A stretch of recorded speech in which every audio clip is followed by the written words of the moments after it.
శ్రీ గురుభ్యో నమః. శ్రీమాత్రే నమః.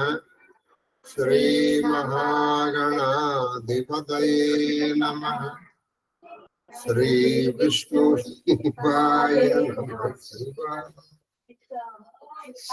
శివాయ గురవే. ఓం నమః చండికాయ. కలిపే ఒకసారి. ఓం అక్షరాలు దాపుతున్నాను.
కాశ్మీరపురవాసిని త్వామహం ప్రార్థయే నిత్యం.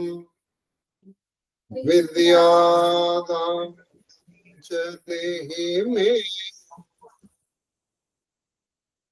శ్రీకృష్ణ శరణమ్మ. శ్రీకృష్ణ శరణమ్మ. శ్రీకృష్ణ శరణమ్మ. మహాదేవ మహాదేవ మహాదేవ.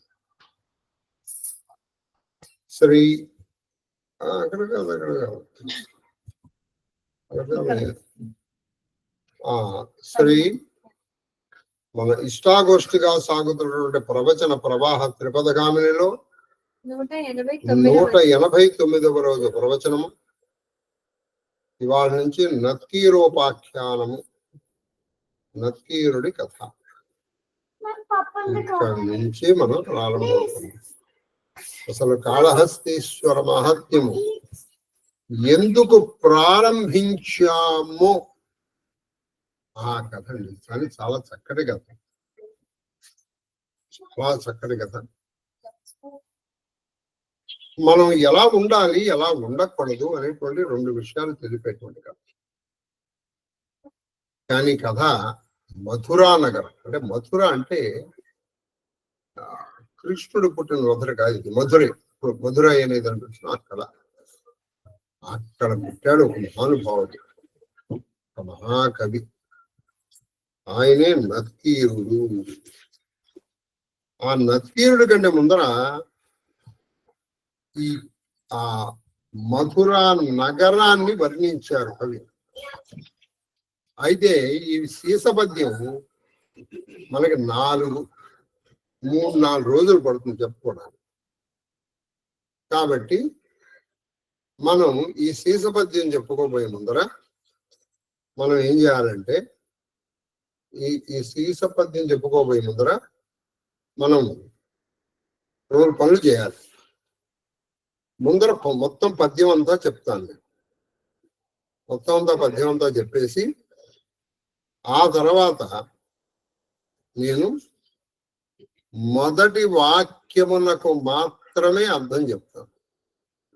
కేవలం మొదటి వాక్యం కూడా కార్యము. ఇవాళ మొదటి వాక్యంలో కొంతవరకే అర్థం వస్తుంది. ఆ తర్వాత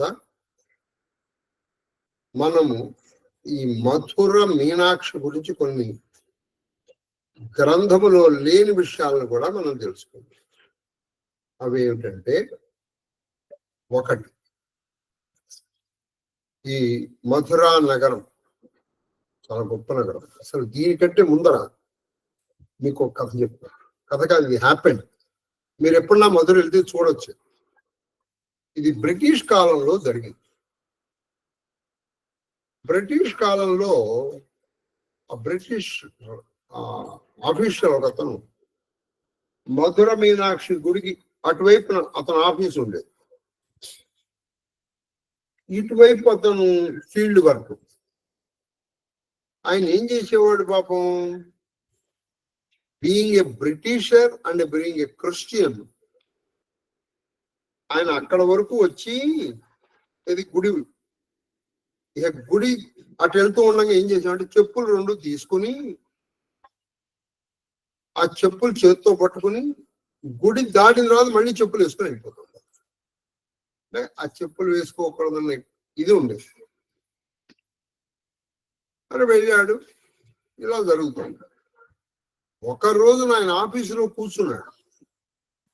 కూర్చుని ఉండగా ఒక చిన్నపిల్ల వచ్చి దా దా దా దా అని, ఎవరయ్యా ఈ చిన్నపిల్ల అని చూసేటప్పటికీ ఈయన వెళ్ళిపోయింది. అమ్మ అటు వెళ్ళిపోయింది. అక్కడి నుంచి రా రా, ఈ పిల్ల ఈ రూమ్ లోంచి ఆ రూమ్ లోకి వెళ్తుంది, ఆఫీస్ రూమ్ లో ఆ రూమ్ లో, అటు నుంచి అటు వెళ్ళి, అటు నుంచి ఆమె బయటికి వెళ్ళి, ఈ బయటికి వెళ్ళేటప్పటికి ఏం జరిగింది, కరెక్ట్ గా ఆ కప్పు కూలిపోయింది. ఈయన బయట అడుగు పెట్టాడు, కప్పు కూలిపోయింది. ఈయన కనుక అక్కడ ఉండుండే ఆ కప్పు ఈయన మీద పడి ఈయన చచ్చిపోయింది.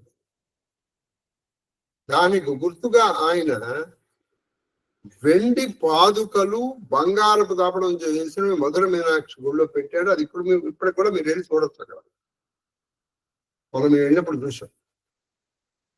మనం వెళ్ళాం కదమ్మా మధుర. అది పైగా మేము వచ్చేసిన హిమక్కాను రవిచంద్ర అక్కడే ఉండి ఆ రాత్రికి వాళ్ళు మంచి వైభవంగా బాగుంటుంది. ఆ సుందరేశ్వరుడు వీడి దగ్గరికి రావడం, వీళ్ళిద్దరిని ఏకశయ్యాగతుల్ని చెయ్యడం, అదంతా ఒక ఉత్సవంగా చేస్తారు. మేము అప్పటికే 9 అయిపోయిందని చెప్పేసి మేము రూమ్కి వచ్చాం. ఈవిడను రవిచంద్ర మాత్రం ఉండిపోయారు. ఉండి అది కూడా చూసొచ్చు. ఆ చూడొచ్చు అనమాట. ఇంకా గొప్పది మధుర మీనాక్షి. ఈ మధుర మీనాక్షి ఎవరో కాదు, ఆవిడ మనకి చెప్పాలంటే రాజమాతంగేశ్వరి. ఆవిడే శ్యామలాదేవి అని కూడా చెప్పారు. రాజమాతంగేశ్వరి శ్యామల అని.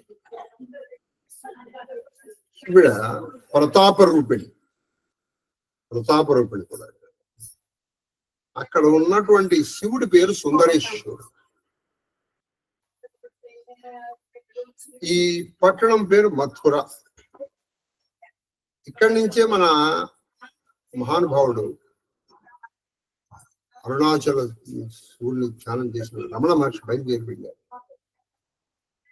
సరే, ఇప్పుడు ఈ మధురాపురి వర్ణనకు వచ్చారు.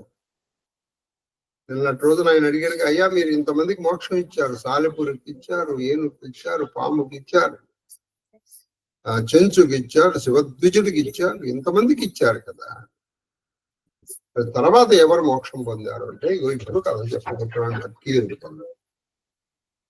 దానికంటే ముందర ఒక పద్యం ఒకసారి చదివేసి మొదటి పాదము మాత్రము చదువుకుని అందులో కొంతవరకు మాత్రమే అర్థం చెప్తాను. ఎందుకంటే ఆ మొత్తం ఒక పాదంగా చెప్పాలన్నా కొంత రోజు పడుతుంది. కొంతవరకు చెప్తాను. మహాదేవ్ మహాదేవ్ మహాదేవ్ చెప్పండి. మధురాపుర వర్ణన శేషభద్రం. కపట చతుషష్టి గతుల నాడిన, అది కపట చతుషష్టి గతుల నాడిన ఆలవాయు. ఇది అసలు పెద్ద, అసలు ఈ వాక్యం తెగదండి. అలవాయు. చొక్కేషు నివాసు భూమి. చొక్కేశుడు,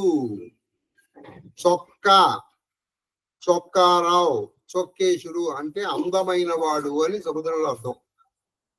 అందుకే మన దాంట్లో చొక్కారావు అని పేరు కూడా పెట్టుకుంటారు. చొక్కేశుడు అంటే అందమైన వాడు అని. ఇది శివుడికి సుందరేశ్వరుడికి నివాస భూమి. ఎటువంటి సుందరేశ్వరుడు అంటే మొత్తం మొదటి దానికి అర్థం చెప్పాలి, తర్వాత చెప్తాను. రెండోది అతని పట్టపు దేవి అయిన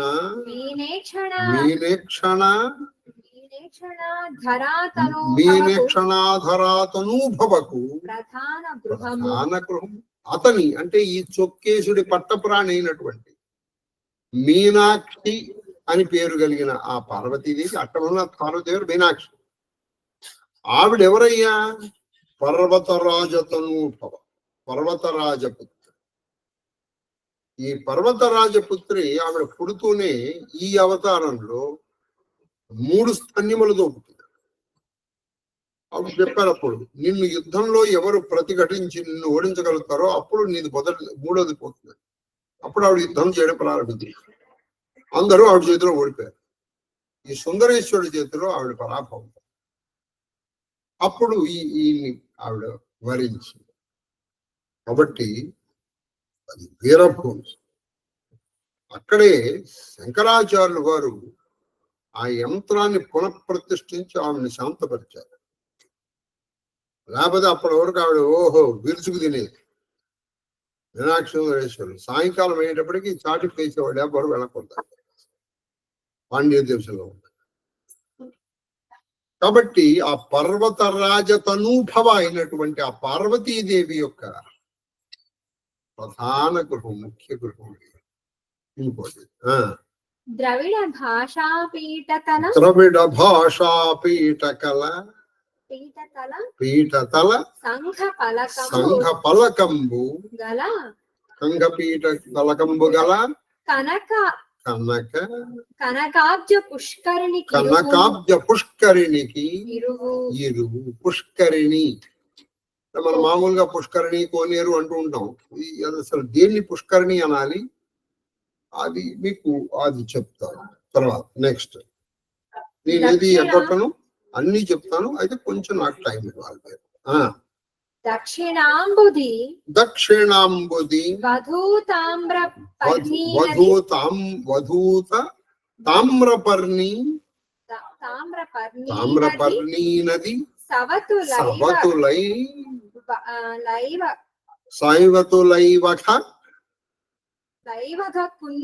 అది శైవతలాఘ నన్నే చాలు నునికి. ఈ మధురా నగర దగ్గరే ఒక నది ఉంది, దాని పేరు వైఖ. ఈ వైఖా నదికి ఇది ఎటు వైఖా, ఈ వైఖా నది మధురా నగరాన్ని ఆనుకుని ఉంటుంది. ఇది ఎటువంటిది అంటే తామ్రపర్ణికి సవతి. సవతి అంటే సమానమైనది అని అర్థం. సవతి సమానమైనటువంటి. ఇది ఏది? రెండు కూడా వెళ్ళి దక్షిణ సముద్రంలో కలుస్తూ ఉంటారు. తూర్పు సముద్రం బంగాళాఖాతం, పశ్చిమం అరేబియా, దక్షిణ ఇండియన్ ఓషన్, అక్కడ కలుస్తాయి. దక్షిణ సముద్రంలో కలిసేటువంటి తామ్రపర్ణితో సమానమైనటువంటిది వైఖా నది. ఆ నది గట్టు మీద ఉన్నటువంటిది మధురాపురం. అంటే ఎక్కడ ఎక్కువ ఎక్స్ప్లెనేషన్ లేదో అది చెప్పేస్తున్నాను తర్వాత. నిజదృగబ్జ ప్రపూజిత నీలకంఠ. ఆయన ఏం చేశారు? నిజమైనటువంటి తనమైనటువంటి దృక్ అంటే కన్నులు అనేటువంటి అబ్జములు, కమలలోచనములుతో పూజించారు నీలకంఠుడు. ఆయన సుందరనారాయణుడు. సుందరనారాయణుడు అని ఒక మహానుభావుడు. అంటే ఆయన విష్ణుమూర్తి. ఒకప్పుడు ఈ దక్షాధరంలో వీరభద్రుడు ఆయన చక్రాన్ని మింగేశాడు. మళ్ళీ చక్రం తెచ్చుకోవడం కోసం ఈయన ఏం చేశాడు? 1000 తామర పువ్వులతో పూజ చేస్తున్నాడు. ఒక్కొక్క నామానికి ఒక్కొక్క తామర పువ్వు వేస్తున్నాడు. మనలాగా వాళ్ళ నామాలు నమహాలు అయిపోతుంటే మనం ఒక్కసారి వేసే లోపల వాళ్ళు 10 నమహాలు అయిపోతాయి. శివాయ నమః పరమేశ్వరాయ నమః అంటాడు. మీరు 2 చోట్ల చూడండి, తిరుగుతున్నాడు లేకపోతే నమహాలు చెప్తున్నాడు మనకు అర్థం కాదు.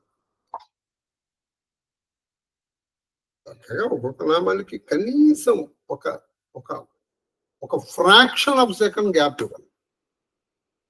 అది శ్రీమాత్రే నమః శ్రీమాత్రే నమః శ్రీ మహాగణాధిపతి నమః. కాబట్టి ఆయన అలా కాదుగా, అందుకని నెమ్మదిగా శివాయ నమః, శేఖరాయ నమః, వామదేవాయ నమః, ఆఖరి నమః పరమేశ్వరాయ నమః. శివుడు ఒక అబ్జము, ఒక తామరపుని మాయం చేశాడు. ఇప్పుడు మరి ఎట్లా? వ్రతభంగం కాకూడదు కదా, అందుకని ఆయన ఏం చేశాడు, ఈ నారాయణుడు తన కన్నునిట పెరికాడు.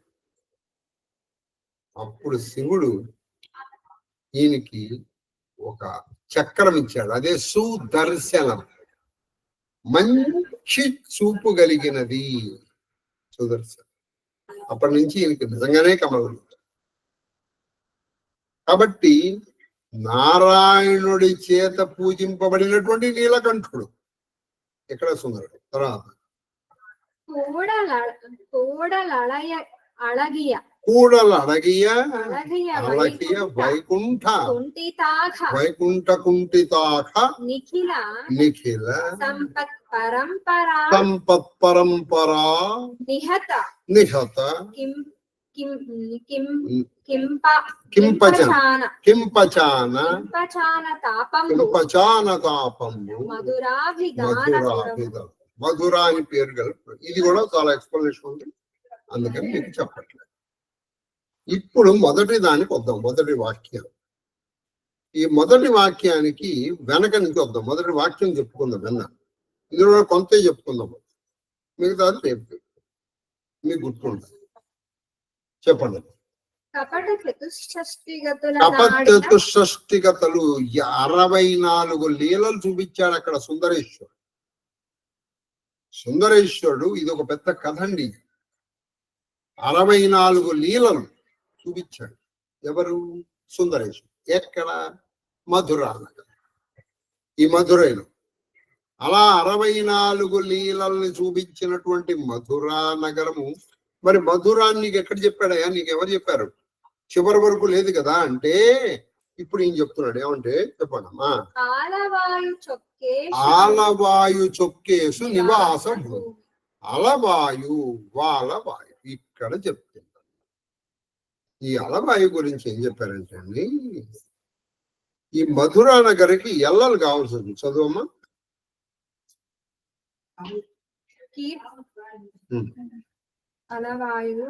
మొదటి నుంచి అదే. కీర్తి విభూషణుడను పాండ్యరాజు కాలమున, అది ఈయన బాగా గుర్తుపెట్టుకోండి. కీర్తి విభూషణుడు అని ఒక రాజు ఉన్నాడు. పాండ్యరాజు కాలములో ప్రళయము సంభవించి మధురా నగరము జలమగ్నం. మధురా మొత్తం జలమగ్నం అయిపోయింది. జలం ఎవరు ఏమి లేదు. అప్పుడు శివుడు పునఃసృష్టి చేయుచో, శివుడు మళ్ళీ పునఃసృష్టి చేయిస్తున్నప్పుడు చంద్రవంశీయుడకు వంశశేఖర, అది చంద్రవంశీయుడకు వంశశేఖర పాండ్యుడు గుర్తుపెట్టుకోండి. కీర్తి భూషణుడు అనే పాండ్యుడి కాలంలో జలమగ్నం అయిపోయింది. ఆ తర్వాత మళ్ళీ శివుడు పునఃసృష్టి చేసేటప్పటికి ఎవరు వచ్చారు? ఇప్పుడు చంద్రవంశుడైనటువంటి వంశశేఖరుడు పాండ్యుడు ఆ కాలంలో సోమసుందర దేవాలయ ప్రాంతమున నివసించుచు, సోమసుందర దేవాలయ ప్రాంగణమున నివసించుచు రాజ్యమేలుచుండెను. అది ఈయన మరి ఈ మొత్తం కొట్టుకుపోయిందిగా. ఈ సోమసుందర ఆలయంలోనే ఆయన ఒక చిన్న నిర్మించుకున్నాడు. అక్కడి నుంచి ఆయన రాజ్యం చేస్తున్నాడు. ఎవరు? వంశశేఖరుడు. ఈయన ఏ వంశానికి చెందినవాడు? చంద్రవంశానికి చెందినవాడు. చంద్రవంశానికి చెందిన ఈయన ఈ ఆలయంలోనే ఒక చిన్న గదిని నిర్మించుకుని, లేదా అక్కడే ఒక ఉన్న గదిలోనే అడ్జస్ట్ అవుతూ రాజ్యాన్ని చేస్తున్నాడు. చేస్తూ ఉంటే మధురా నగరపు పూర్వపు టెల్లలు తెలుపమని అది మధురా నగరపు పూర్వటెల్లలు తెలుపమని అతడు సోమసుందర దేవుని ప్రార్థించను. ఈ వంశశేఖరుడు అయ్యా అసలు ఈ మధురా నగరం ఎల్లలేవి, తూర్పున ఎంతవరకు ఉంది మధుర, పశ్చిమన ఎంత ఉంది, ఇటు ఉత్తరము దక్షిణ ఎల్లలు అంటే బౌండరీస్ ఎంతవరకు ఉంది నాకు అర్థం కావట్లేదు ఇప్పుడు, ఎందుకంటే మొత్తం మునిగిపోయింది మళ్ళీ వచ్చింది. కాబట్టి మీరు నాకు చెప్పండి అని ఆ సోమసుందరుణ్ణి ప్రార్థన చేశాడు. చేస్తే బాగా గుర్తుపెట్టుకోండి, శివుడు నాగభూషణములతో సిద్ధుని రూపమున ప్రత్యక్షమై అది ఆయన ఏం చేశాడు, ఒక సిద్ధుడిగా వచ్చాడు. ఎవరు? శివుడు. ఆయన అన్ని అలంకారం. మీరు ఇప్పుడు కాశీలో నడుస్తూ ఉండండి, వాళ్ళు పాములు మెడలో వేసుకుని వచ్చేస్తారు, పాములు మెడలో వేసుకుంటారు, చేతికి చుట్టుకుంటుంటారు. వాళ్ళు అటువంటి వాళ్ళు మీకు కాశీలో చాలా కనిపిస్తారు, ముఖ్యంగా అటు ఆ వృద్ధకాళేశ్వరుడి దగ్గరికి అక్కడికి వెళ్ళేటప్పుడు. కాబట్టి వాళ్ళకి అలవాటు. కాబట్టి ఇక్కడ ఎలా ఉందంటే ఈ వృద్ధకాళి మన ఈ నాగాభరణుడై నాగభూషణుడై ఒక సిద్ధుడి వేషంలో శివుడే వచ్చాడు ఈ దగ్గర. ఎవరి దగ్గరికి? వంశశేఖరుడి దగ్గర వచ్చి తన హస్త కంకణమగు నాగమును ఈయనకి చేతికి కూడా ఒక నాగం కట్టుకుంటాడు. ఆ నాగముని ఇలా తీసి మధురా నగరపు టెల్లలను సూచించమని నియోగించాడు. అది ఈ రాజు అడుగుతున్నాడమ్మా, ఈ మధురా నగరపు ఎల్లలు నువ్వు ఈయనకి చెప్పు అని ఇలా తీశాడు. అప్పుడు ఆ నాగము ఆ పాము ఏం చేసిందంటే ఆ నగరమునకు తన పేరు ప్రసిద్ధి కలుగునట్లుగా నాగము శివుని వలన వరమును పడేశాడు. అప్పుడు నాగమడింది. సంతోషం స్వామి, మరి బానే ఉంది, ఇప్పుడు ఈ పని చేయడం వల్ల నాకేంటి అంత. అయితే ఈ నగరము నీ పేరుతో ప్రసిద్ధికి ఎక్కుతుంది అన్నాడు శివుడు.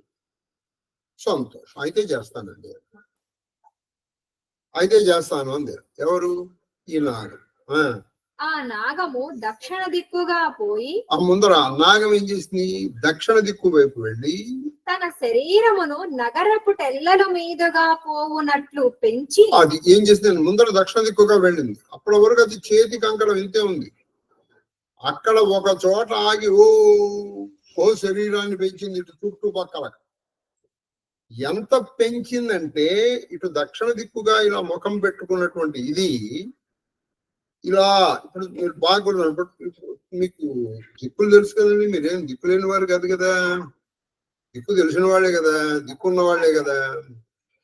కాబట్టి ఇటు తూర్పు, దక్షిణ దిక్కు తూర్పుగా ముఖం పెట్టింది.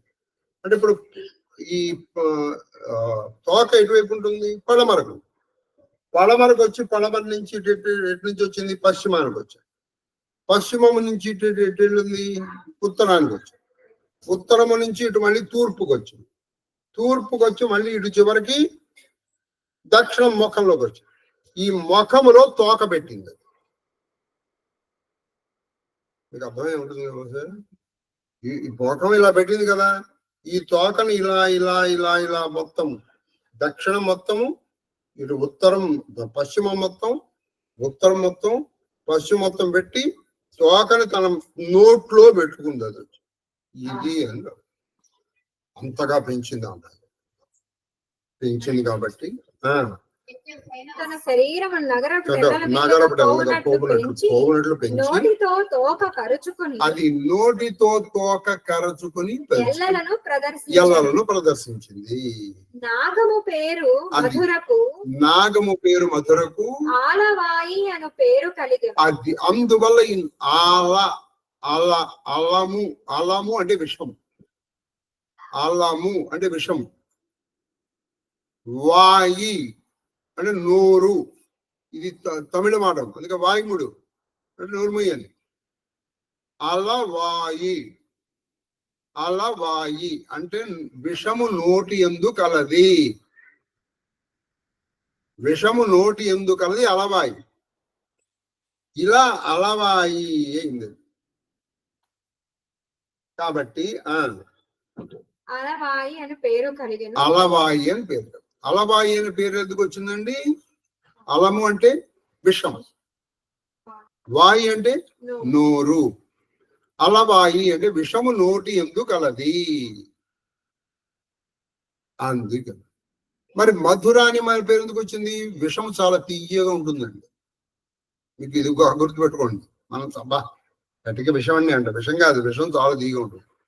అమృతం చేదుగా ఉంటుంది. కానీ అది తాగితే నువ్వు చనిపో, తాగితే చచ్చిపో. అంటే దీని అర్థం ఏంటంటే మంచి మాటలు నీకు విషంలాగా ఉంటాయి, చెడు మాటలు చక్కగా అమృతం లాగా. చెడు మాటలు ఎలా ఉంటాయంటే నీకు ఓహో తినేస్తాడు, చచ్చిపోతాడు. చెడు మాటలు హాలహాలం, అది తినేస్తాడు, పోతాడు. మంచి మాటలు ఎలా ఉంటాయి? హాలాహాలం. అందుకనే అది మనం తినం. చెప్పండి.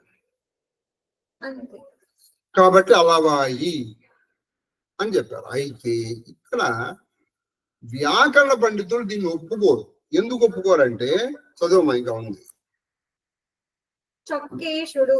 చొక్కేశుడు అలవాయి వాలమైన నామాంతరము లేదు. అది అలవాయికి నామాంతరం లేదు. ఇటు సూచింప తలచినచో తోకై అను తమిళ పదముతో అది తోక అని పెట్టాలి. ఎందుకంటే వాలము అని నువ్వు చెప్పడానికి వీల్లేదు. ఎందుకంటే సంస్కృత సంధి చేయలేమా.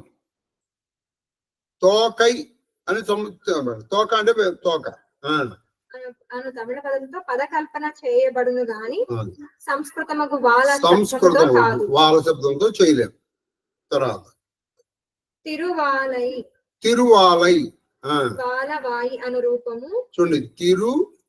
తిరువాలవాయి. తిరువాలవాయి ఇది వాలవాయి అంటే అనురూపమును ఉచిత విభాగము అది తిరువాలవాయి అంటే తిరువాలవాయిలో వాల కదది, తిరువు ప్లస్ ఆల ప్లస్ వాయి. అంతేగాని వాలవాయి కాదు. తిరువు ప్లస్ వా కాదు. వాలం అంటే తోక. ఇది సంస్కృతం చేయలేము. తర్వాత వాలవాయి అనురూపము కల్పితమన్న పక్షమున దూర్జటి ప్రయోగము ప్రమాదికము అనవలే. అది వాలవాయి అని మనం చెప్పలేము. అలా కనుక చేసింటే అది చాలా పొరపాటు. తర్వాత తిరు ప్లస్ ఆలవాయి తిరువాలవాయి. తిరువాలవాయి తమిళ సంధి. ఇది తమిళ సంధి. తిరువాలవాయి. ఆలవాయి మధురా నగరము ఆలవాయి. అది మధురా నగరం అంటే ఆలవాయి అని పేరుంది. అందుకే మధురై అని పేరు వచ్చింది. తర్వాత అను ప్రతి యథోజ్ఞపిక పాఠము కాదు. నెక్స్ట్ చొక్కేశుడు. చొక్కేశుడు. చొక్కేశుడు అంటే చొక్కము సుందరము. చొక్కము అంటే సుందరం. సుందరములకు ఈశ్వరుడు, అందుకే సుందరేశ్వరుడు. సుందరము ఈశ్వరుడు కాబట్టి ఆయన సుందరేశ్వరుడు. అదే చొక్కేశుడు. అందుకే చొక్కా దగ్గర నుంచి వచ్చింది ఈ చొక్కేశుడు, చొక్కారావు. ఇప్పుడు ఒకటి అర్థమైపోయింది. ఇప్పుడు మనకి చతుషష్ఠి కళల గురించి, చతుషష్ఠి లీలల గురించి, కళలు కాదు. ఈయన మధురలో 64 లీలలు చూపించారు. ఏమిటి ఆ లీలలు? అవి ఇప్పుడు మనం ప్రారంభిస్తే కావు. రేపు 64 లీలల గురించి తెలుసుకోవాలి. 64 చొక్కేశ్వరుడు అంటే గుర్తుంది కదా, సుందరేశ్వరుడు. అలము అంటే విషము, వాయి అంటే నోరు, విషము నోరు ఎందు కలది అలవాయి. కాబట్టి విషము నోరు ఎందు కలది. ఇప్పుడు మనం ముందర మనం సుందరాకాండ ప్రారంభం. కిష్కింధాకాండలో నిన్నటి రోజున హనుమంతుడు చెప్పాడు, అయ్యా చెప్పండి ఏం చేయమంటారు? హనుమంతుడు నువ్వేం చేయమంటే అది చేస్తాను.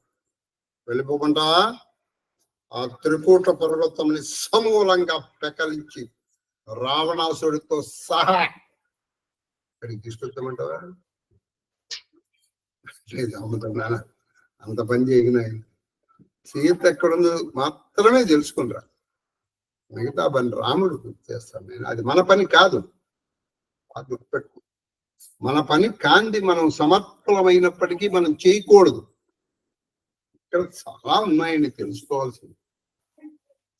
కొన్ని వరకు ఎంత మహాదేవుడు అనుగ్రహిస్తే అంతవరకు చెప్తాం. తర్వాత నేను చెప్పలేను అనుకోండి, కొంతవరకు అయితే చెప్పలేదు. తర్వాత పంచమ సోపానం సుందరాకాండం చక్కటి ప్రార్థనా శ్లోకం. శాంతం శాశ్వతమప్రమేయమనఘం నిర్వాణ శాంతిప్రదం బ్రహ్మ శంభు ఫణీంద్ర సేవమనిశం వేదాంత వేద్యం విభుం రామాఖ్యం జగదీశ్వరం సురగురుం మాయామనుష్యం హరిం వందేహం కరుణాకరం రఘువరం భూపాలచూడామణిం. ఏం పెద్ద ఆయన సంస్కృతంలో మంచి పండితుడండి ఆయన. వందేహం నమస్కరిస్తున్నాను, అహం నేను, వందే నమస్కరిస్తున్నాను ఎవరికయ్యా? భూపాల చూడమని రాజుల్లో కల్లా శ్రేష్ఠ, అంతేనా? రఘువంశములో కల్లా రఘువంశులు, అసలు రఘువంశ రాజులు వాళ్ళు ఒక్కొక్కళ్ళు ఒక నిజంగా అవతార పురుషులు అండి. ఎక్కడి నుంచి తీసుకుంటే మీరు హరిశ్చంద్రుడు కావచ్చు, త్రిశంకుడు కావచ్చు, తర్వాత ఈయన అజమహారాజు కావచ్చు, ఈ రఘు మహారాజు కావచ్చు, ఒకళ్ళ అండి ఎంతమంది మహానుభావులు ఉన్నారండి. దశరథుడు కావచ్చు, దశరథుని మీరు సామాన్యుడు అనుకుంటారా? సాక్షాత్తు శని మీద బాణం ఎక్కుబట్టి కూర్చున్నటువంటి వాడు శనైశ్వరుడు. కాబట్టి అటువంటి మహానుభావుడు దశరథుడు. ఇక్ష్వాకు కావచ్చు, కానీ వాళ్ళందరిలో కల్లా పరమశ్రేష్ఠుడు పరమనార రఘువరం, అంతేనా? చెప్తున్నారు, చెప్పమ్మా. శాంతం ఎప్పుడు కూడా అండి శాంతం పద్యం చెప్పు. శాంత రసం ఇప్పుడు నవరసాలలో శాంతం అంటే శాంతరసం ఎప్పుడంటే అది అన్నిటికంటే ఆఖరి రసం. నువ్వు శాంతి సాధించావంటే అన్ని సాధించలే. శాంతి సాధించలేకపోతే ఇంకా నీ సాధనలో పండలేదు. సాధనలో పండలేదు, శాంతి నువ్వు లేవు, తీసి నువ్వు పండలేదు, వాడు ఎవడైనా సరే. కాబట్టి శాంతం, అందుకే ఆ దేవుళ్ళందరికీ ముందర శాంతం అని ఎందుకు చెప్తారంటే ఇక వాడు సాధించదే లేదు. శాంతంగా ఉన్నవాడిని, అయ్యా నేను నాకు కొంచెం కోపం కావాలంటే నువ్వు శాంతమూర్తిని ఆలోచిస్తే నీ పనులు అయిపోతాయి. క్రోధమూర్తి కంటే శాంతమూర్తులే నీ పనులు తొందరగా చేయగలరు. కాబట్టి శాంతం ఆయన ఇప్పటి కూడా శాశ్వతం రాని. ప్రస్తుతానికి నీకు ఏదో దశరథుడి కొడుకులాగా కనిపిస్తున్నాడు, కానీ ఇప్పటివాడు కదరా సమా. మరి ఇప్పుడు ఇలా కనిపిస్తున్నాడే మాయా మానుష విగ్రహం, మాయ చేత మనుష్యుడిలాగా కనిపిస్తున్నాడు, మనుషుల్లాగా తిరుగుతున్నాడు, మనుషుల్లాగా మాట్లాడుతున్నాడు. కానీ ఆయన పరమశాశ్వతుడు. అంతేకాదు ఆయన అప్రమేయం. అప్రమేయం అంటే ఏమిటంటే అంటే కానీ మనం కొలవలేమంటే ఏమిటి? నువ్వు ఆయన ఇంత అని నువ్వు చెప్పలేవయ్యా. ఆయన ఇంత చెప్పలేవు, ఆయన పరిమాణం నువ్వు చెప్పలేవు. ప్రమేయం అంతేనా? అనఖం, ఏ పాపము అంటనటువంటి, ఏ పాపము అంటున్నాడు అమ్మా. నిర్వాణ శాంతి ప్రదం, ఆయన నీకు ఇస్తారు, శాంతి ఇస్తారు. ఏ శాంతి ఇస్తాడయ్యా నీకు? నిర్వాణ, మోక్షం అనేటువంటి శాంతిని ఇవ్వగలిగి నిర్వాణ శాంతిప్రదం ఇవ్వగలడైన అంతేనా అంతేనా ఆయన బ్రహ్మ శంభు ఫణీంద్ర సేవ మనిషం అనిశం నిరంతరము ఆయన్ని నిరంతరము కొలుచుకుంటూ ఉంటారు. ఎవరయ్యా? నాలాంటి వాళ్ళు ఎవరో కాదు, అనామకులు కాదు, దేవదేవుడు, దేవుళ్ళకే దేవుళ్ళైనటువంటి బ్రహ్మ శంభు ఫణీంద్రుడు ఆదిశేషుడు ఇటువంటి వాళ్ళు ఆయన్ని నిరంతరము కొలుచుకుంటారు. ఇంకో విషయం, మరి ఈయన్ని ఎలా తెలుసుకోవాలయ్యా? ఇది ఇంతవాడు సరే, ఇప్పుడు ఆయన శాంతం అంటున్నావు, శాశ్వతం అంటున్నావు, మాయామానుషుడు అంటున్నావు, మరి నేను తెలుసుకోవాలి కదా. మరి పిచ్చివాడ, ఆయన్ని తెలుసుకోదగింది ఒకటే మార్గం, వేదాంతములు అంటే ఉపనిషద్ వాక్యముల మాత్రము చేత మాత్రమే ఆయన తెలియబడేటువంటి, ఉపనిషద్ వాక్యముల చేత మాత్రమే ఆయన నీకు తెలియబడతాడు. అంతకు తప్ప నువ్వు ఆయనకి తెలుసుకోలేవు. నువ్వేదో నేను ఆయన ఇచ్చేస్తాను అంటే కుదరదు. అంటే జ్ఞానం వల్ల మాత్రమే నీకు ఆయన గోచరవుతాడు. నీకు జ్ఞానం రానంత వరకు అసలు రాముడు అంటే ఏమిటో నీకు తెలియదు. రాముడు అంటే ఏదో రావణాసురుడు చెప్పిన ఒక వీరుడు, సీతను పెళ్లి చేసుకున్న ఒక సుందరుడు అనిపిస్తాడు. అది ఇంత ఈయన పేరు ఏమైనా ఉంటే ఆయనకు ఒక పేరు ఉందయ్యా, రాముడనే పేరు కలిగినటువంటి జగదీష్. ఆయన ప్రస్తుతం మాయామాంస రూపంలో ఉన్నప్పటికీ ఆయన ఈ మొత్తం జగత్తులకు అందరికీ ఈశ్వరుడయ్యా. జగదీశ్వరం గురు. ఆయన సురలకు కూడా, దేవతలకు కూడా గురువు ఆయన. మాయా మనుష్యం హరిం, ఆయనే హరి, ఆయన రఘువరం దేహం, వందేహం రఘువరం భూపాల చూడాలి. అటువంటి ఆ రాముడికి నేను నమస్కరిస్తున్నాను. ఈయన ఈ మొదట్లో ప్రతి కాండ లేదా ప్రతి శోభాన మొదట్లో 1-2 సంస్కృత శ్లోకాలు రాశారు. చెప్పు. నాన్యాస్పృహా రఘుపతే హృదయే స్మదీయే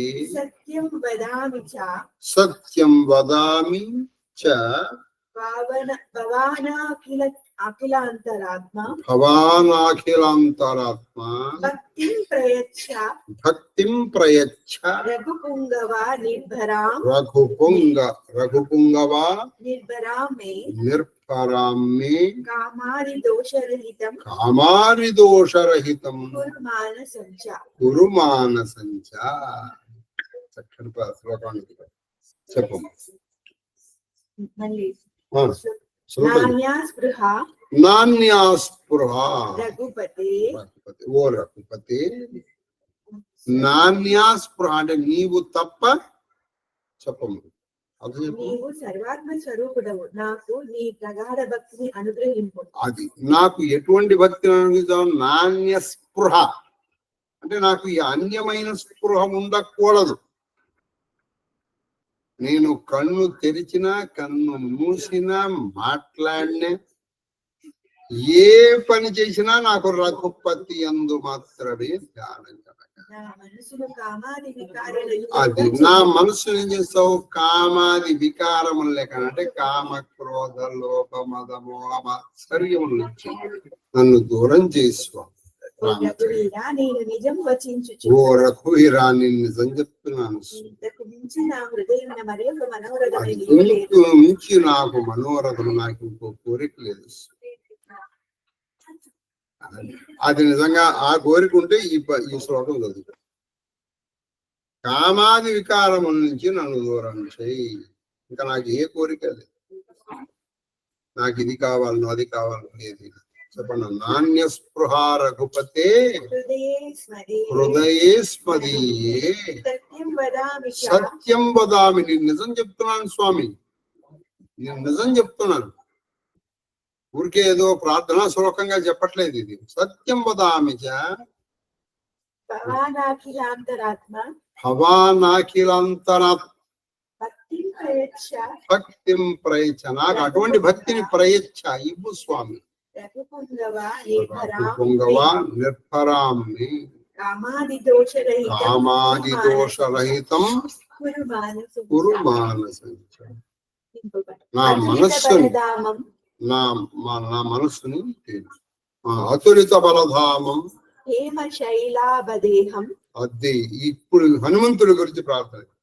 అతులిత బలధామం, ఆయన యొక్క బలము ఇంత అని నువ్వు పోల్చడానికి ఇంకోటి లేదు. హనుమంతుడి బలం ఇంత అని చెప్పడానికి నీకేదైనా ఉంటే ఇగో ఇంత ఉందనే చెప్పచ్చు. చెప్పలేవు నువ్వు. ఆయన అంతేకాదు, ఆయనటువంటి స్వర్ణ హేమశైలాభ. ఇది బాగా నిన్న కూడా మీకు చెప్పాను. హేమశైల అంటే బంగారపు కొండ వంటి శరీరపు కాంతి కలిగిన వాడు. బంగారపు కొండ అంటే వేరు. కాబట్టి ఆయన కాంచనాద్రి కమనీయ విగ్రహం. బంగారపు కొండలాగా ఉంటాడు ఆయన అని మనకి వేదాలు చెప్తున్నాయి, పురాణాలు చెప్తున్నాయి. అది ధనుజవన కృషానం. అబ్బా, ధనుజ రాక్షసులు అనేటువంటి వన అరణ్యానము కృషానం అగ్ని లాంటి వాడి హనుమంత. ధనుజవన కృషానం అంటే రాక్షసులనే అరణ్యానికి రాక్షసారణ్య దావానల. రాక్షసులు అనేటువంటి అరణ్యములకు దావానము లాంటి వాడా, దావానము లాంటి వాడా. జ్ఞానినామగ్రగణ్యం. జ్ఞానుల వైపు నువ్వు చూసుకుంటే ఈయన కంటే జ్ఞాని, ఈయన కంటే జ్ఞాని, ఈయన కంటే జ్ఞాని, ఇలా నువ్వు ఒకదాని నుంచి పైకి వెళ్తుంటే అసెండింగ్ ఆర్డర్ అంటారని నాకు నిన్నటి వరకు తెలియదు. నాకు అసెండింగ్ డిసెండింగ్.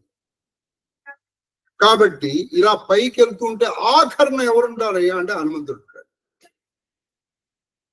జ్ఞానినాం అగ్రగణ్యం, జ్ఞానుల్లోకెల్లా మొట్టమొదట లెక్కింపదగినటువంటి వాడు మొట్టమొదటి హనుమంతుడు. అందుకే మీరు చూసారనుకోండి, జయ హనుమాన జ్ఞాన గుణ సాగర అన్నాడు మొట్టమొదటి పద్యంలోనే హనుమాన్ చాలీసా. జయ హనుమాన జ్ఞాన గుణ సాగర. ఆయన జ్ఞానములోను గుణములోను సముద్రం అంతటి వాడు. అంతటి అంతటి వాడ కాదురా బాబు, నీకు సముద్రం కంటే పెద్దది ఇంకోటి తెలియదు కాబట్టి సముద్రం అన్నాడు. వీటి కంటే కూడా ఆయన పెద్దవాడు, కానీ ఇంతకంటే నీకు పెద్దది ఇంకోటి తెలియదుగా, అందుకని సకల గుణ నిధానం. సకల గుణ నిధానం అదండి. ఇందాక ఇప్పుడే చెప్పానుగా జ్ఞాన గుణ సాగరం. జగన్మాన జ్ఞాన గుణ సాగరం. ఇప్పుడు సకల గుణ, అన్ని మంచి గుణములకు కేర్ ఆఫ్ అడ్రస్. అన్ని మంచి గుణాలకు వినయము, విధేయత, స్వామి కార్యం తీర్చడంలోను, ఇంకోళ్ళ శోకం పోగొట్టడంలోను, దానం చేయడంలోను, శరణాగతులు పరిరక్షించడంలోను.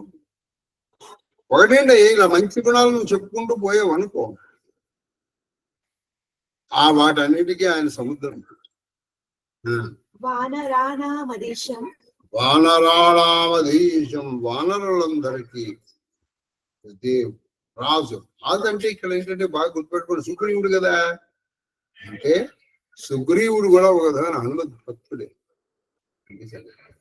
రఘుపతి ప్రియ భక్తం, రఘుపతి ప్రియ భక్తం. రఘుపతి భక్తుల్లోకి ఆయనకి ఆంజనేయుడు అంటే చాలా ఇష్టం.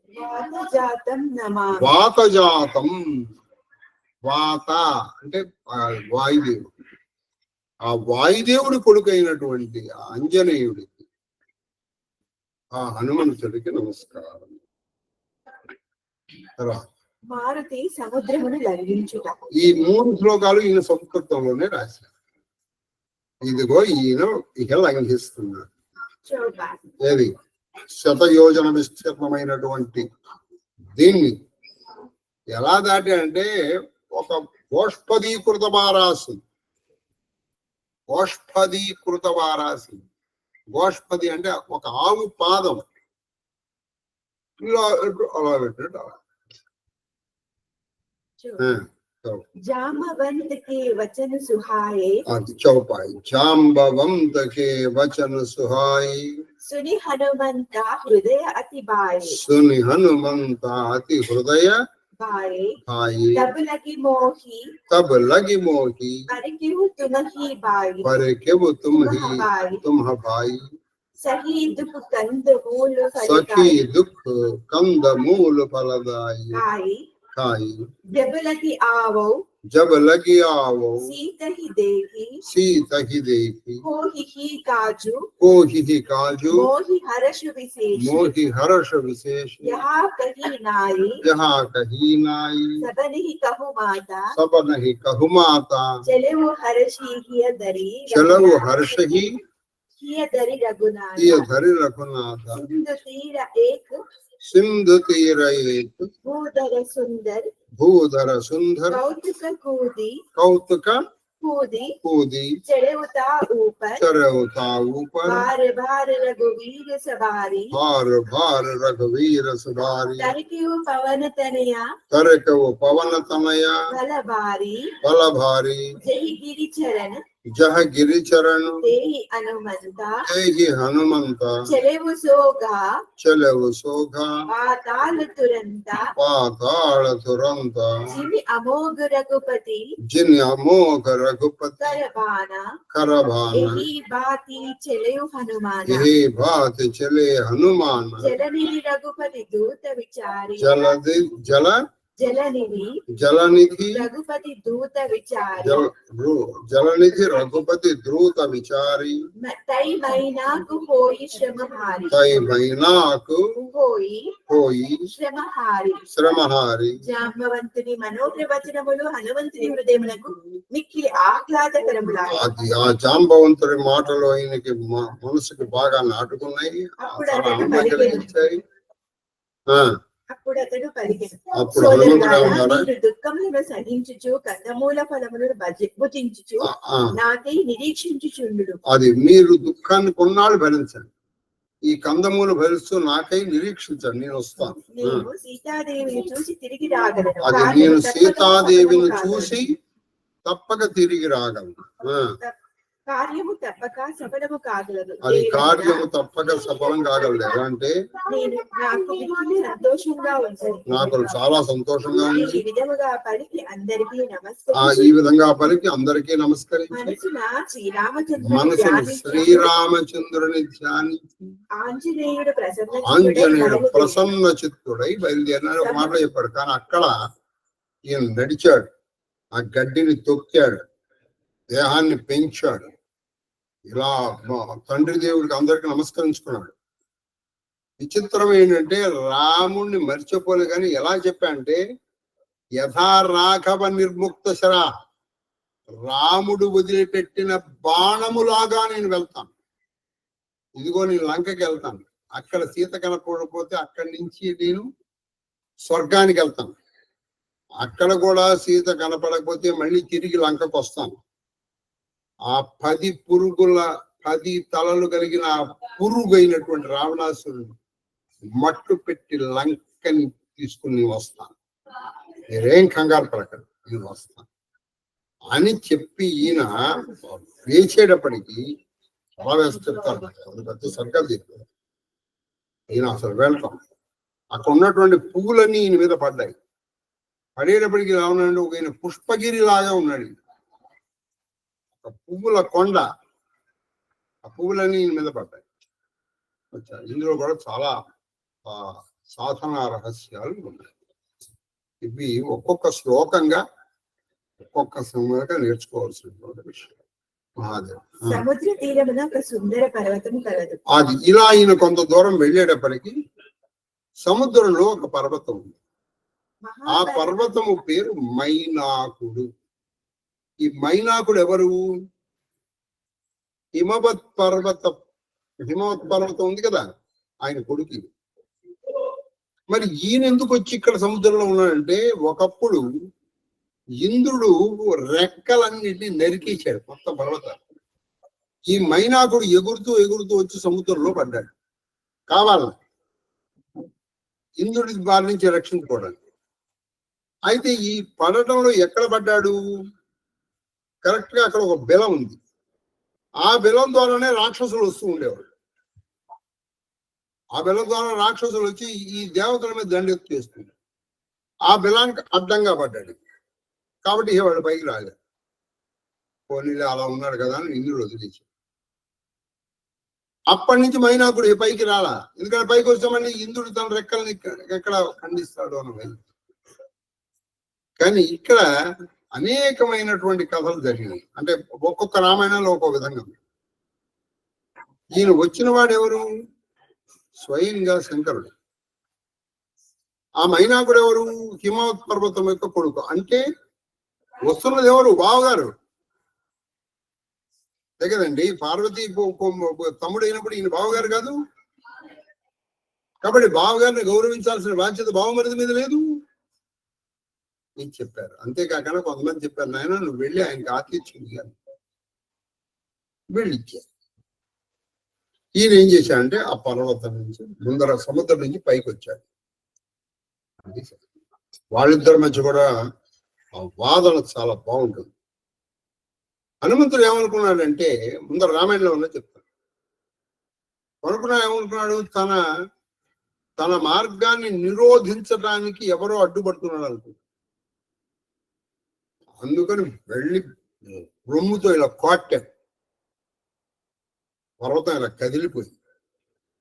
అప్పుడు ఆ పర్వతం నుంచి ఒక పురుషుడు బయటకు వచ్చి, అయ్యా నేను మీ మార్గానికి అవరోధం కాదండి, నేను మీకు మార్గములో శ్రమ మార్గశ్రాంతులపై నీకు కొంచెం ఉపశమనం కలిగించడానికి నేను ఆగమన్నాను. ఇక్కడ నా పర్వత శిఖరాల మీద కొంచెం నిలబడు, నా పర్వతం మీద ఉన్నటువంటి ఈ వృక్షాల మీద ఉన్నటువంటి పళ్ళు ఆరగించు, ఈ తేనె తాగు, శ్రమ తీర్చుకుని నువ్వు వెళ్ళిపో, అందుకు నేను వచ్చాను మీకు అని చెప్పాను. ఇప్పుడు ఆయన ఎప్పుడైనా అండి ఎవరైనా ఇస్తే నాకు వద్దండి నేను తీసుకున్నాను, నాకు ఇష్టం లేదు, నో ఐ డోంట్ లైక్ అనకూడదు. పెద్దవాళ్ళు ఇచ్చినప్పుడు వెంటనే ఏం చేయాలంటే తీసుకోవాలి. కనీసం అందులో ఒక్కటానే తీసుకోవాలి. నాకు అసలు ఇష్టం లేదండి, మీరు ఇస్తుంటే వద్దనకూడదు అక్కడ తీసుకోవాలి అని చాలా సున్నితంగా దాన్ని తిరస్కరించడం నేర్చుకోవాలి. మీరు దాన్ని పట్టుకుని కనీసం వెనకాల ఇంకోళ్ళకి ఇవ్వండి. నాకు వద్దండి అని మొహమ్మద్ చెప్తే మేబీ ఇంగ్లీష్ డిప్లొమసీ ఏమో కానీ తెలుగు సాంప్రదాయం మాత్రం కాదు. అప్పుడు ఆయన వచ్చి ఆ పర్వతం మీద ఇలా చేపెట్టి, ఆయన నేను తీసుకున్నట్టే వెళ్ళొస్తానే అని చెప్పి ఇలా వెళ్ళిపోయి ఇట్లా చూశాడు. ఈయన ఇంద్రుడు అక్కడ వజ్రాయుధంతో రెడీగా ఉన్నాడు. ఈయన ఏదైతే పోతే హనుమంతుడి కోసం సహాయం చెప్పడే వచ్చాను నేను, నా రెక్కలు పోతే పోతాయి లేదు. అప్పుడు ఇంద్రుడు అన్నాడు, ఇక నేను నీ జోలికి రామాయణ, రామకార్యమునకు వెళుతున్నటువంటి వాడికి నువ్వు సహాయపడాలనుకున్నావు చాలు, ఈ పుణ్య ఫలితంగా ఇక నేను నీ రెక్కల జోలికి రాను. చూసారా, రామకార్యమునకు మాట సహాయం చేసినందుకు సంపాతికి కొత్త రెక్కలు వచ్చాయి. రామకార్యమునకు వెళుతున్నటువంటి వాడికి సహాయం ఆయన తీసుకోలేదు, ఊరికే తీసుకుస్తాను అన్నందుకు ఈయనకి ఉన్న రెక్కలు మిగిలిపోయాయి. కాబట్టి గురువు గారికి సహాయపడటం గురువు గారికి అది అందరికీ లభించేటువంటి వరం కాదు. మీరు ఎంతన్నా సంపాదించండి, ఒక రోజున ఇక్కడే వదిలిపెట్టి. నాకు నిన్న నైట్ ఒక విషయం తెలుసు. కరెక్ట్ గా నా పెళ్లికి just 2 days before, only 2 days before ఒక ఆయన పెళ్ళారు. ఆయన బ్యాంక్ ఎంప్లాయ్, మంచి సంగీత విద్వాంసు, మంచి సంగీత విద్వాంసు, శాస్త్రీయ సంగీతం సాగు. రంగావచ్చల పాండురంగ శర్మ. ఆయన చనిపోయి వాళ్ళకి 3వ రోజు. నిన్న ఒక్క క్షణం ఎంత వైరాగ్యం వచ్చిందో.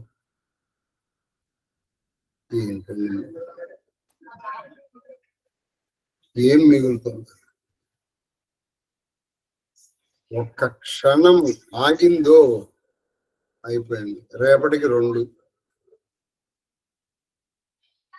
ఎప్పుడు ఎవరు ఆ లబ్ డబ్ లబ్ డబ్ లో ఎక్కడ లబ్బు దగ్గర ఆగుందో డబ్బు దగ్గర ఆగుందో తెలియదు. ఆగి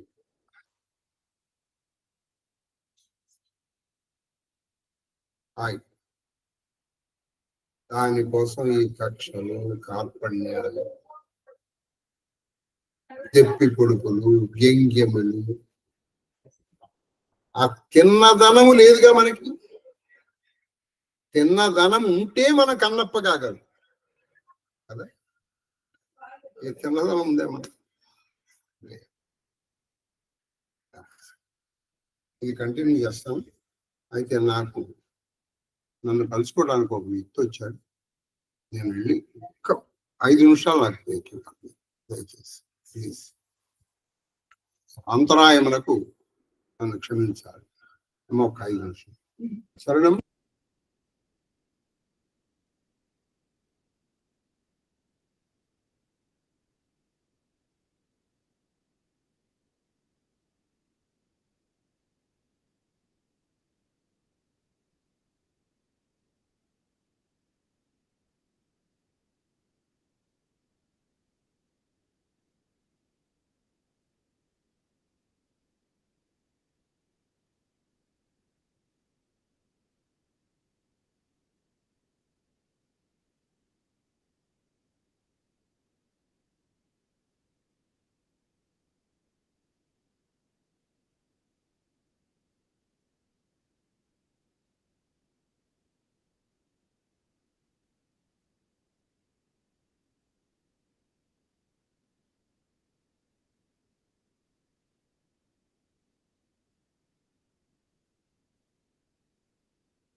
మహాబలవంతుడైన హనుమంతుడు ఆటలలో వలె గంతులు వేర్చు ఆవరణలుగా దానిపై ఎక్కెను. అది దీని మీద ఆయన మీద ఎక్కానని రాశారు. కొంచెం ఇది రామచరితమానస్ చెప్పుకుంటున్నాం, అందుకే మీకు వాల్మీకి అంటాం సలదాన్ని. ఎక్కాడంటే దాని పాదం మోపాడు. బాగా గుర్తుపెట్టుకోండి, ఆయన మొట్టమొదటి పాదము మోపింది త్రికూట పర్వతము మీద మాత్రమే. ఇక్కడ ఈయన బాలుళ్లాగా ఎక్కారు అన్నాడు. పట్టాడు, సరే ఎక్కారు కాబట్టి మాటి మాటికి శ్రీ రఘువీరుని స్మరించుచు అతివేగముతో ఎగిరెను. ఆ రఘువీరుని స్మరిస్తూ వేగంగా ఎగిరాడు. కాలు మోపిన మహేంద్ర పర్వతము వెంటనే పాతాళములకు కృంగిపోయింది. వెంటనే పాతాళానికి కుంగిపోయిందని రాశారు. శ్రీరామచంద్రుని అమోఘమైన బాణము రీతి హనుమంతుడు వెక్కి వేగముగా ఆకాశ మార్గంలో వెలుచుండెను. ఆయన చెప్పాడుగా, యథా రాఘవ నిర్ముక్త, రామచంద్రుడు వదిలిపెట్టిన బాణం లాగా వెళ్తున్నాడు.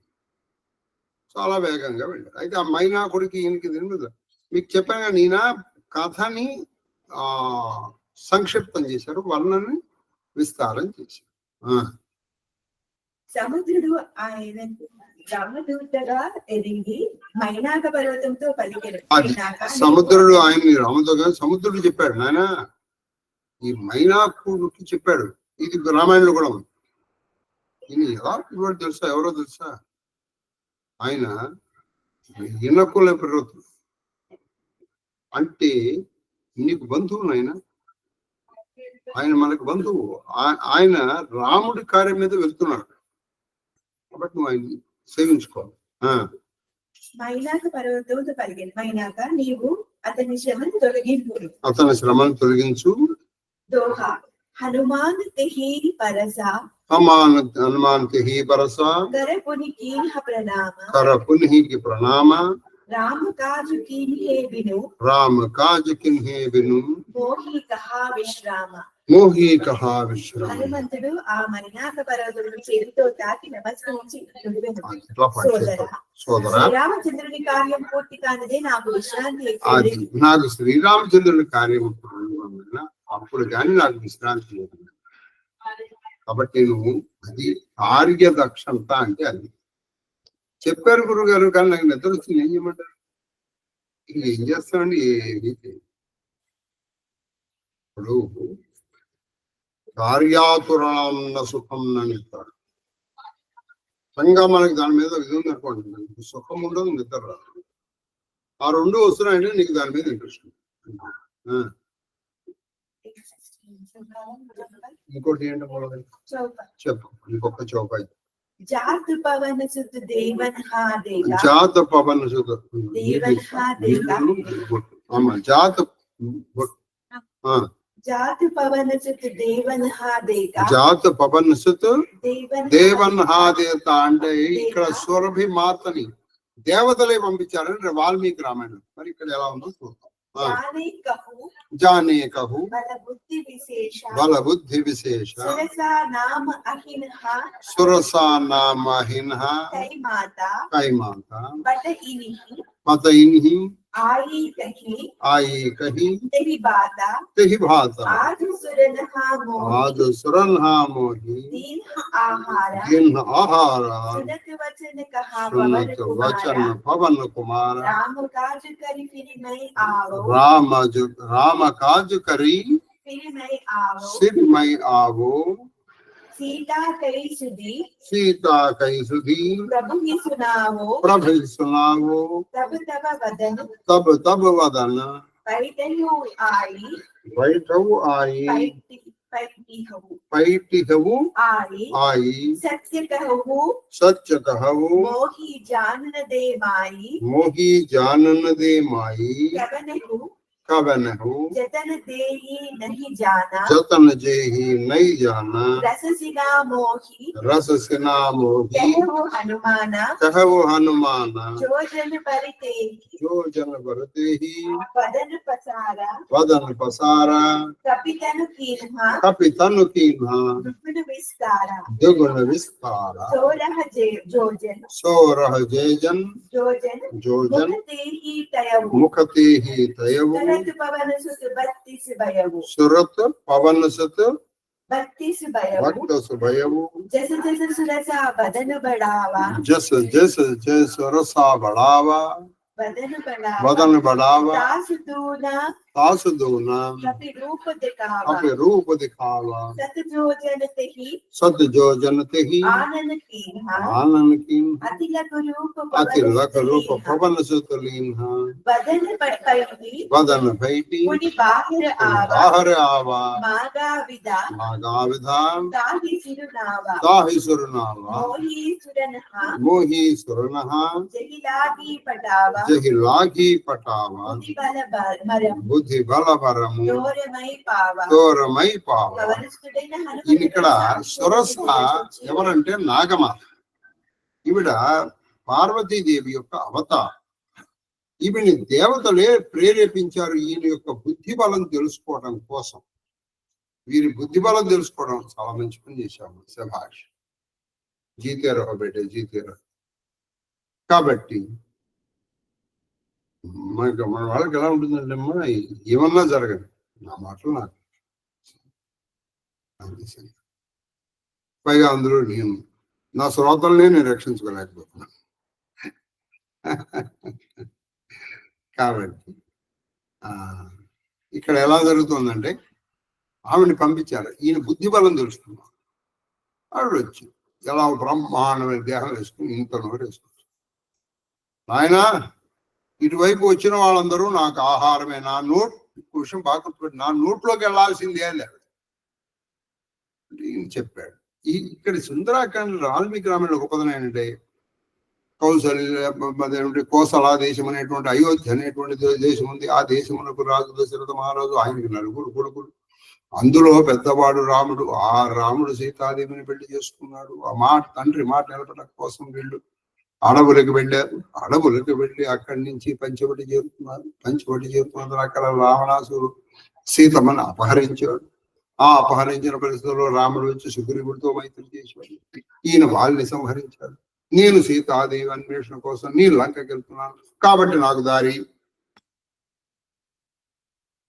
ఇది మనకి వాల్మీకి రామాయణంలో కథ కొంచెం విస్తారంగా అనిపిస్తుంది, కానీ ఈయన చాలా సార్లు చెప్తాడు రామాయణ కథ. ఎందుకు చెప్పాడంటే రామాయణ కథ విన్నప్పుడల్లా బాగుంటుంది.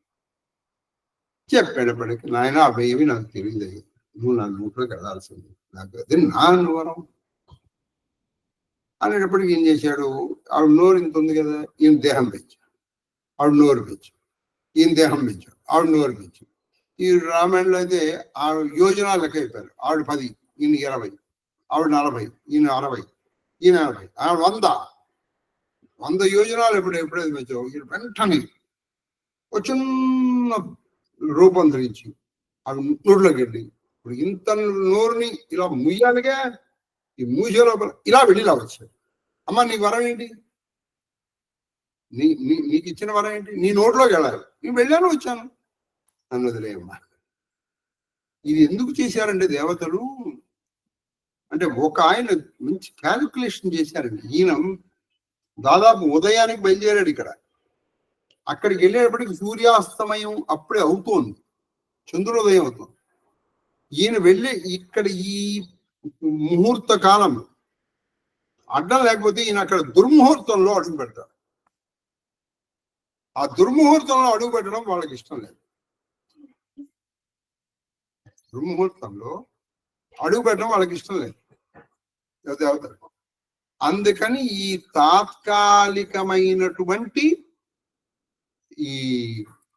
తాత్కాలికమైనటువంటి ఈ విఘ్నము కల్పించారు. ఇందులో ఆయన బుద్ధిబలం కూడా ప్రకటిద్దాం సరే. అందుకే దీన్ని మన హాయిగా మన ఆధునిక కవి చెప్పేశారు. ఆధునిక కవి, ఆధునిక ఋషి మనకి ఎక్కడ పెరగాలో కాదు, ఎక్కడ తగ్గాలో కూడా తెలియాలి. ఆవిడ 100 యోజనాలు అయితే, ఈయన 1000 యోజనాలు అయితే, ఆవిడ ఇంకో 10 యోజనాలు. ఏముంది ఇక్కడ? కాబట్టి అప్పుడప్పుడు మనం తగ్గడం మనం నెగ్గడానికే సూచిస్తుంది. తప్పలేదు. తల వంచేసామనుకోండి, కెరటం అలా వెళ్ళిపోతుంది మన మీద నుంచి. తల ఇలా పెట్టడం అనుకో, కెరటం కింద పడుతుంది, నువ్వు కింద పడిపోతుంది. పోనీ వాళ్ళే గొప్ప వాళ్ళు, కానీ ఇదే కదా. అలా సురస 2 ఇక్కడ ఈయనకి 3 అడ్డంకులు వచ్చాయి. 1 మైనాకుడు, 2 సొరస, 3 సింహిక. మన సాధన దశలో కూడా 3 అడ్డంకులు వస్తాయి మనకి. సాత్విక, రాజస, తామసం. మొదటిది సాత్వికం. మన అమ్మో, నాన్నో, భార్యో, భర్తో ఎందుకండి ఉపవాసాలు ఏం సాధిస్తారు నాయన, నీ ఆరోగ్యం పరిస్థితి ఏమిటి నీకు తెలియదు, ఏదో చెప్తాడు. నాశనం. ఒక్క విషయం చెప్పండి, మన గురించి మనము ఆలోచించుకోలేనంత పసి పాపలు మనలో ఎవరన్నా ఉంటారు. పోనీ ఇంకో విషయం, నువ్వు నిజంగా కళ్ళు తిరిగి పడిపోయినా నేను ఇంకా శివుణ్ణి ధ్యానం చేస్తాను అంత భక్తి మనకుందా? మీకుందేమో నాకు లేదు. నేను ఓపెన్గా చెప్పు, చూస్తాను, నేను ఉపవాసం ఉంటాను, కానీ కళ్ళు తిరిగి పడుతున్నాడు వాళ్ళ ఉప్పు లేవు ముందర తీసుకురాలేదు. నేనైతే తింటాను, మరి మీ గురించి నాకు. మనం సామాన్యంగా మనం ఎలా ఉంటామో ఎదురువాడు అలా ఉంటాడని మనం చూస్తాం. కాబట్టి ఎదుటి వాడికి ఊరికే సలహాలు ఇవ్వకండి. They know pretty well about them. వాళ్ళ గురించి వాడికి తెలుసు. నువ్వు వాళ్ళ షూస్లోకి వెళ్ళి నువ్వు వెళ్ళి నడవద్దు అని నా సలహా. లేదు సార్ మేము ఇస్తాం, ఇచ్చుకోండి. కాబట్టి ఇక్కడ అది మొదటిది. రెండోది రాజసాహంకారం. ఇది ఎలా ఉంటుందంటే, అప్పుడే మనకి ఆఫీసులో పని వస్తుంది, లేదా ఎవడో స్నేహితుడు వస్తాడు, మనం ఏదో చేసుకున్నాం, చుట్టం వస్తాడు, వాడితో బియ్యం కూడా వస్తాడు, అల్లుడు వస్తాడు, లేకపోతే ఇంకోళ్ళు ఎవరో వస్తారు, వాళ్ళతో మాట్లాడక తప్పదుగా. నాశనం. ఇక మూడోది తామసాహంకారం. అది ఎట్లా ఉంటుందంటే, ఇంకోటి ఎవడో వస్తాడు, ఏమిటి అయితే దీనివల్ల ప్రయోజనం అని వాడేది చెప్తాడు. ఈ 3 అడ్డంకుల్ని నువ్వు దాటగలిగితే అదిగో అటువైపు వెళ్ళగలవు. మొదటి దాన్ని నువ్వు ఎలా దాటాలి? చక్కగా మంచి వచనములతో దాటాలి. అనుకోండి, కానీ ఎందుకో ఇలా అనుకుంటున్నాను, ఏమనుకోకండి. ఒకసారి చూసుకున్నా, నేను ఉండలేకపోతే నేను తినేస్తాను. అంతేగాని నువ్వు వాళ్ళతో కొట్లాడకూడదు, నీకు సలహా ఇచ్చిన వాళ్ళు. రెండోది నువ్వు బుద్ధి బలంతో జయించాలి. మూడోది బాహుబలంతో జయించాలి. ఆ రెండోది జయించాడు సురస, నాగమాత తల్లి. ఆమెనే మానసాదేవిని కూడా అంటారు. చెప్పు. హనుమంతుడు దేవతలు అతని బలమును బుద్ధిని వైశిష్టం పరీక్షించి వారు సురసను నాగమాతను పంపారు. ఆమె హనుమంతుని సమర్పించి ఇలా పలికింది, దేవతలు ఈనాడు భోజనము ప్రసాదించారు. అది శ్రీరాముని కార్యము నెరవేర్చి నేను నోట్లో దూరుతాను. శివాదేవి సమాచారం శ్రీరామునికి తెలిపి ప్రవేశిస్తాను. నేను నిజం చెప్తున్నామా నా మాట? ఇప్పుడు నన్ను పోని ఆయన పోనివ్వలేదు. ఏ విధంగా? అప్పుడు అయితే మింగుమన్నా ఆమె తన నోటిని 1 యోజనం వెడల్పు చేసింది. ఈయనప్పుడు 2 యోజనములు, 2 ఆవిడ ఏం చేసింది? ఇక 4, ఆవిడ 14, ఈయన 32, ఆవిడ 64, ఈయన 120, ఆవిడ 250, ఈయన 576. ఇలా జామెట్రిక్ ప్రోగ్రెషన్ లో పెరిగారు. వెడల్పు చేసి తెరవగానే వాయుసేనుడు అతి సూక్ష్మ రూపం ధరించి వేగముగా వెళ్ళి ఆవిడ అనే లోపల బయటకు వచ్చాడు. అమ్మా, మరి నాకు నీ నోట్లో ప్రవేశించాను, నువ్వు అనుకున్నది లేక ప్రవేశించాను, వచ్చాను.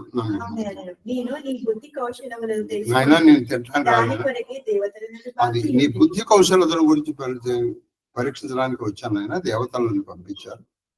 విజయోస్తు.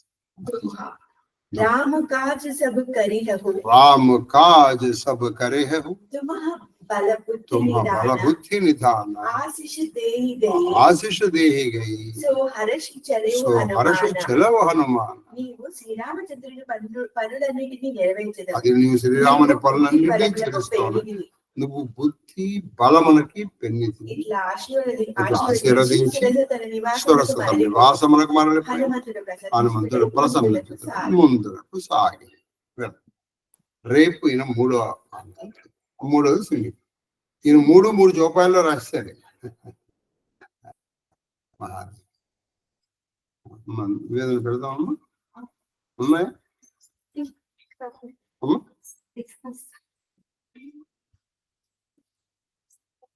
మక్క గారు చెప్పండి విశేషాలు.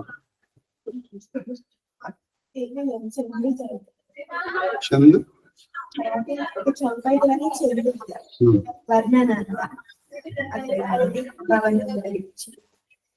అంటే సింహికి లేదా? అదమ్మా సింహికి వాళ్ళ. సరే, ఇప్పుడు నువ్వు ఉంటున్నావా? ఎప్పుడు ఉంటావు మరి?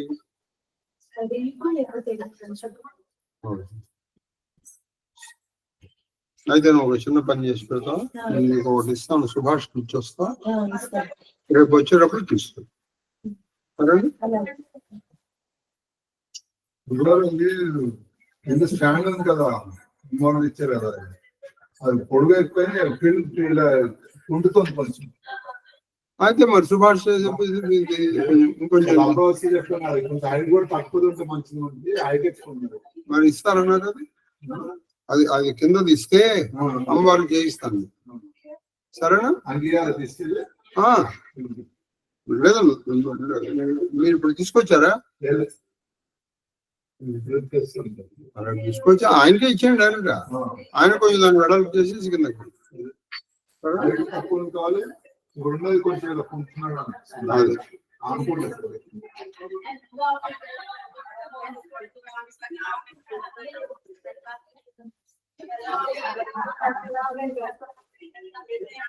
పెడుతున్నా. ఎవరు పెడుతున్నారు? తల్లిగారు లేదా? సరే కాదు.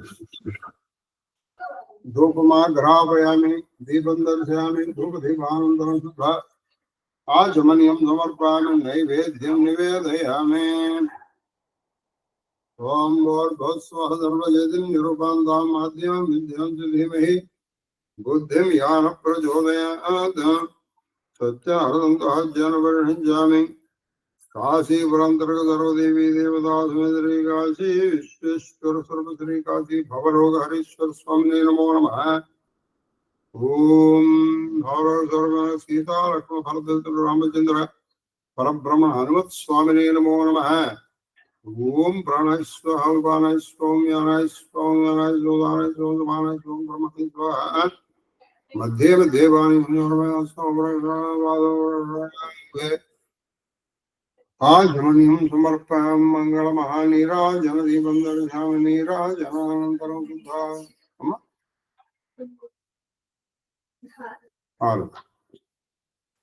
ఓం మృత్యుంజయాయ రుద్రాయ నీలకంఠాయ సంభవే అమృతేజాయ సర్వాయ మహాదేవాయ తే నమః. ప్రణతక్లేశనాశాయ భవరోగహరాయ చ మృత్యుంజయాయ రుద్రాయ మహాదేవాయ తే నమః. కాశీ భవరోగహరేశ్వరాయ మృత్యుంజయాయ నీలకంఠాయ సంభవే అమృతేజాయ తే నమః. రామాయ రామభద్రాయ రామచంద్రాయ వేదతే రఘునాథాయ నాథాయ సీతాయ పతయే నమః. ఆనందమంగళ కర్పూర నీరాజన దీపం దర్శయామి నీరాజనానంతరం శుద్ధ ఆచమనీయం సమర్పయామి. నమస్కరోమి. హర నమః పార్వతీపతయే. హర హర మహాదేవ హర.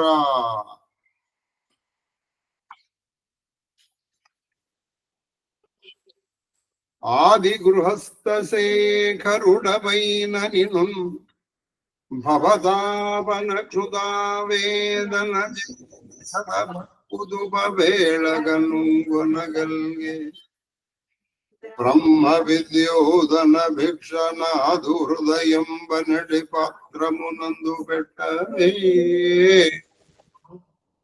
ఆదరమప్పగా పునరయాజిత వృత్తి సుఖింతునీశ్వరా స్వస్తి ప్రజాభ్య పరిపాలయంతాం న్యాయేన మార్గేణ మహిం మహిషాః గోబ్రాహ్మణేభ్యः శుభమస్తు నిత్యం లోకాः సమస్తాः సుఖినో భవంతు కాళే వర్షతు పర్జన్య పృథివీ సస్యశాలినీ దేశోऽयं శోభరహితో బ్రాహ్మణాः సంతు నిర్భయాः అపుత్రా పుత్రిణ సంతు పుత్రిణ సంతు పౌత్రిణ ధనః సదనాభితో జీవేమ శరదాం శతం సకుటుంబం సశివ పరివారం రక్షन्तు సర్వే జనాన్ రక్షन्तు సర్వశివ పరివారస్య ధర్మబద్ధమనోరథ కరోనా నివారణోస్తు అధర్మస్య నాశోస్తు ధర్మస్య విజయోస్తు సర్వం కృష్ణచరణారవిందార్పణమస్తు పురవే కుసుమాంజలి మహాదేవ మహాదేవ మహాదేవ మహాదేవ మాస్టరు మహాదేవ మహాదేవ మహాదేవ మహాదేవ మహాదేవ మహాదేవ మహాదేవ మహాదేవ సార్ మహాదేవ మహాదేవ మహాదేవ నైనా కేక్యూ మహాదేవ మహాదేవ మహాదేవ గురుగారు మహాదేవ మహాదేవ మహాదేవ తల్లి మాధురి మహాదేవ గురుగారు మీ పాద పద్మములకు నా శిరస్సు వంచి శతకోటి నమస్కారాలు. అమ్మగారి పాద పద్మములకు నా శిరస్సు వంచి శతకోటి నమస్కారాలు. మహాదేవ మహాదేవ మహాదేవ మహాదేవ మహాదేవ మహాదేవ అమ్మ కన్నప్ప మహాదేవ గురుగారు మహాదేవ మహాదేవ మహాదేవ మహాదేవ గురుగారు మహాదేవ మహాదేవ మహాదేవ తల్లి శ్రీలలిత మహాదేవ గురుగారు మహాదేవ మహాదేవ మహాదేవ మహాదేవ మహాదేవ గురుగారు మహాదేవ మహాదేవ మహాదేవ దేవ అమ్మ సీతమ్మ మహాదేవ గురు మహాదేవ మరి ఆఫ్ చేస్తే జపం చేసుకుంటాం